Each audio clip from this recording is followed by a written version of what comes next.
जीवनमा धेरै समस्याहरू आइरहेको होला। आज तपाईँको जीवनमा आर्थिकको समस्याहरू आइरहेको होला, पारिवारिक समस्याहरू आइरहेको होला, सुस्वास्थ्यमा पनि समस्याहरू आइरहेको होला, अन्य धेरै समस्याहरू तपाईँको जीवनमा आएको होला। अनि आज त्यो समस्याको कारणले गर्दाखेरि तपाईँ डराइराख्नु भएको छ। म तपाईँहरूलाई भन्छु, डरले चाहिँ तपाईँको जीवनलाई तहस नहस गरिदिन्छ। डरले चाहिँ मानिसलाई जिउन दिँदैन।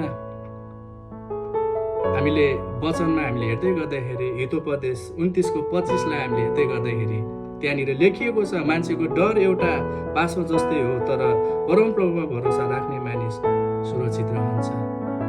अनि वचनले भनेको छ, वचनमा लेखिएको छ, मान्छेको डर चाहिँ एउटा पासो जस्तै हो। आज तपाईँ डराइराख्नु भएको छ भने तपाईँ पासोमा परिराख्नु भएको छ।